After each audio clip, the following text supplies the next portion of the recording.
On Thursday, November 23rd, Americans are celebrating Thanksgiving, honoring the memory of the first group of Europeans who, at the beginning of the 17th century, landed in what would become the United States. VOA's Anasthasie Tudieshe met with Chef Jerome Grant, the executive chef of the Sweet Home Café, a temple of soul food nested in the National Museum of History and Culture, where the two explored the soul food side of Thanksgiving.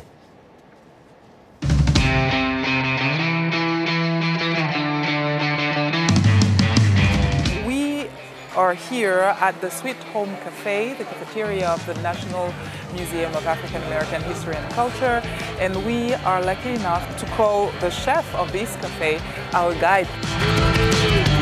So, Chef, we'll start with a tour. Yes. And then we'll cook together. Awesome. I'll feel like I'll be a chef for a day. Yes, you will be. Yay. You will be. Let's go. What we have here is our kitchen. So we have our hotline side here. Moving on down here is pretty much all of our prep area. Here we have everything from collard greens going on to okras, different types of stews, gumbos. Just an awesome space to be able to tell this story and put this kind of food out. You know, it's really high volume for us. We serve anywhere between 1,800 to 2,000 people a day. Wow. So it's 7 days a week, 364 days a year. We only close on Christmas. So you never take any holidays? No, I live here. I live here. After slavery was abolished, a lot of Africans moved to the West for newer beginnings. A lot of them worked on, chuck wagons, feeding people, working on the railroads, But at the same time, there was this great mix of cultures. You had Native American culture out there, Latin culture, as well as Asian culture.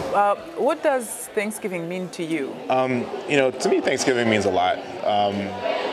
Just with myself, I work so much and I'm always at work. I'm away from my family a lot of the times.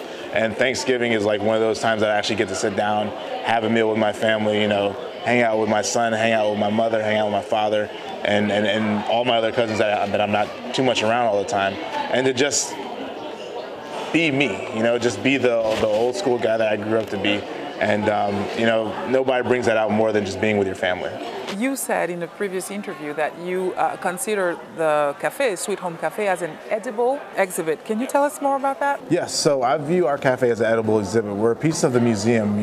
We talk about African American foodways and want you to see our culture through our lenses. And the best way to really understand a culture to me is to go and have a meal with the people. Understand why they do these things or the ingredients that they utilize. There you'll really see the underlying of, what the backbone of the culture is. And for us, we make great food, but we also tell the stories behind it. So what we'll start doing is building the pot liquor for it. Here's actually the liquid that we're gonna braise the greens in. Let's get 2 of those in there. Sugar and salt? Sugar and salt. I'm gonna go ahead and do a pinch of red chilies in there. Yes. Just to really pick up the pepper flavor to it.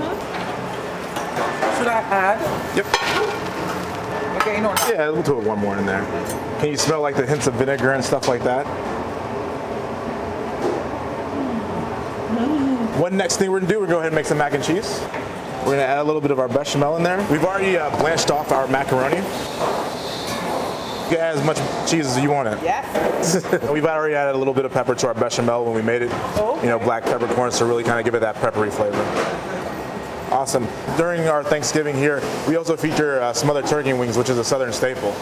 So what we've done is we've taken them and we've slow braised them in a trinity gravy that consists of onions, peppers, as well as celery.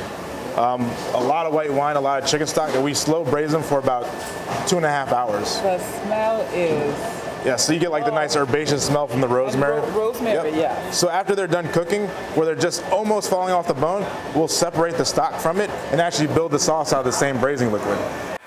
And another very important ingredient on the table that you can't miss is cornbread. It's cornbread, yes. We go through a lot of cornbread here, over 500 pieces a day. We bake ours fresh here in-house. Simple recipe, a little bit of cornmeal, flour, sugar, eggs and milk, as well as a little bit of honey just to add that nice finishing sweetness to it. Dessert time. Still with Chef Jerome. with the infamous sweet potato pie, and I can tell you guys that it smells so good. Do you drink coffee with it or a glass of wine? Things I put with it depends on my mood. So if it's me sneaking a slice of sweet potato pie at night, you'll probably see a nice glass of whiskey next to it. Here we have a little insight of what can be found on an African-American traditionally table for Thanksgiving. And I think it's just half of it. There's some more. Oh, there's so much more. So much more? Yes. Oh my God. But this is a good start. Yes, most definitely. This is a good start. Collard green, turkey, collard greens, mac and cheese, sweet potato pie, cornbread. Sweet potato pie, cornbread. We've done a great job. Yes. How do you say bon appetit? Bon appetit. Bon appetit. Well, Anasthasie Tudieshe, a VOA French reporter, now joins me in studio to tell us more about her experience. Wow, how was that like, smelling all that food, looking at all that food? What do you think? It was fantastic. Wow, yeah. It was fantastic. But someone may say, okay, we're talking about Thanksgiving. We associate Thanksgiving with those fellows who came from Europe. What does it have to do with African Americans? I know, right? When the first pilgrims arrived in 1620 from the Mayflower, there were no slaves, no Africans on the boat. And even later on, when the Continental Congress, published a decree for the 13 colonies to give thanks for the victory over the British at Saratoga, African American people were slaves at that time. And I asked the question to the chef, and his answer was immediate. He told me, that shows you how resilient we are. We know how to be able to be thankful no matter what, no matter the surrounding, no matter the moment in history. So it's like, okay, we're going to take this particular festival or this kind of event and make it ours. And make it ours. And even during slavery, slaves used to celebrate Thanksgiving as well, even though at that time it was more of a church-oriented celebration. And, you were happy to celebrate the bountiful harvest and the drought-breaking rains, things like that. And more and more, it became a, more festive and with foods, and they have their own very spicy and soul food version of it. So for those of our viewers, like in Africa, although this was being prepared by a chef, but this is typically a representation of what an African-American meal would look like around Thanksgiving. Absolutely, correct, yes. And so you have the staples, sweet potato, mac and cheese, the collard green that we've seen, and the turkey, of course. But the way African-Americans prepare the turkey is different.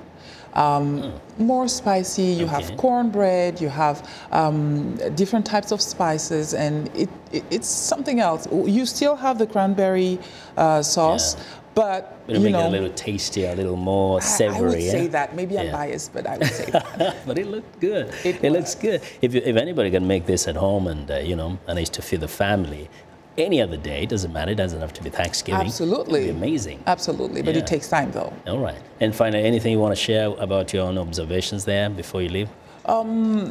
I think the Chef Jerome talks about this Sweet Home Cafe as an edible exhibit. And I do believe that, because you have food from every part of the U.S. cooked by African Americans. And really, people go to the museum for that, as well as for the Sweet Home Cafe. So it's an amazing thing to visit. I'm likely to go there for the food. Yes. Anasthasie, thank you very much. It was a pleasure, as usual. Great show, great piece, and also thanks for your thoughts. Thank you. All right.